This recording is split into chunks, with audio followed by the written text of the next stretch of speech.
with some news from the world of boxing. So y'all know what time it is. You ain't in a rush to get concussed. Now, yep, I got it on, right? I was talking a few weeks ago about something, and your boy, Teddy Atlas. Now, if I have to explain who Teddy Atlas is, then you're probably not a boxing fan. But I'm going to do it anyway. This is a very respected trainer, commentator. He knows the game. He's been in it for a long time. We're talking 3 or 4 decades, if not longer, about 3 or 4 decades for sure. He's in the mix. And, he's kind of the guy who talks his mind, and he doesn't like injustices, right? So when he sees injustices in boxing, he will really get active and try to do something about it. And I like those kind of people. I'm of the similar cloth, right? But he was posed the question not too long ago, say 3 or 4 days ago, because you got the big fight coming up in the welterweight division against Errol Spence and Kell Brook. So he was asked, he said, who would be the toughest fight for Errol Spence after the Brook fight? And, actually, who's the toughest fight for Errol Spence? And his answer was, well, the fight in front of him, which is Kell Brook, right? But he says if he gets past that, the hardest fight would be Keith Thurman. That's what he said. And his reasoning is because Keith Thurman is a complete fighter. He called him cerebral.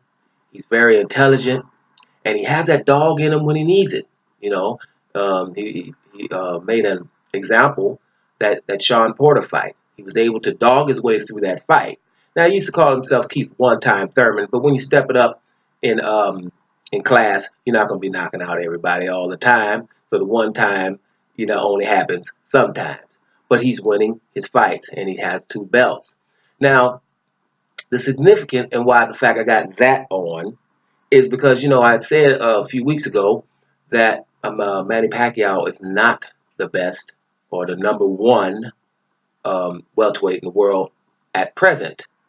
And my point was, it's Keith Thurman. After the Danny Garcia fight, I don't even think it's an argument anymore, right? And the Pacquiao fans, they came in and they think Pacquiao's number 1 at present. Now, sometimes, I even mentioned in that video, hey, legend points, of course you get, right? But when you're talking about the best right now, we're talking about that, the best right now. The Hall of Fame takes care of what you've done in your whole career. Now, and Manny Pacquiao is a first ballot Hall of Famer. He's not going to be waiting for 4 years for the next time. Pacquiao's going in right away. No doubt about that. But as we speak, the best welterweight is Keith Thurman. Now, you're going to argue the Errol Spence, Kell Brook winner. It's going to be a big argument then, because then they're going to have to fight to find out. But Pacquiao right now has nothing else to prove. He's going to fight Jeff Horn and all those things. Good. But the question was, who's the best right now? And it has to go with Keith Thurman. And when my opinion is similar to Teddy Atlas, I can't be on the wrong street. Right? Now, the Pacquiao fans, bringing up, because I brought up Mayweather fighting Marquez, because Pacquiao had 4 close fights with Marquez. And Mayweather dominated him after a break, right? Came in a little bit heavier than him, a pound, but, it's heavier, whatever. But I mentioned, too, but we would ask Mayweather to fight people that's 25 pounds heavier and 25 pounds heavier than him, and then on national TV say he's feather-fisted. What kind of fist you supposed to have when somebody's 20 pounds heavier than you? But I don't want to even get into that.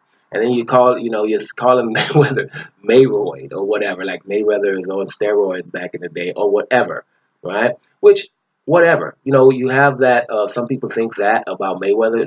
Some people think that about Pacquiao as well. But one thing we have is this. If Mayweather offers you $40 million to fight him and just take random drug testing, that means that at least we're going to let us fight undoped. If we was fighting doped before and after, let us agree on a fight undoped. We have that documented, $40 million. And the trainer of Manny Pacquiao stated, Freddie Roach, many times, that was our fault. That fight didn't happen.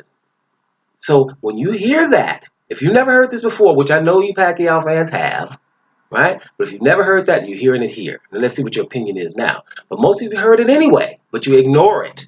So if we're going to call up anybody on steroids, we know one thing. Mayweather was willing to fight Pacquiao not on steroids. Pacquiao wasn't, right? So whatever. So the point is, right now, Pacquiao's not number one pound for not pound for pound anyway, but not the number one welterweight. Not right now. That would be Keith Thurman, followed by the winner of Kell Brook, Errol Spence. Then you can start talking Pacquiao. And you have to be objective enough to just admit that right now. Pacquiao's on his way out, 39. And if he wants to prove me wrong or anyone else, Teddy Atlas or anyone else in the boxing community, right? Then just fight one of them. That would remedy that, wouldn't it? Thurman Sports Talk, worldwide, and I'm up out of here.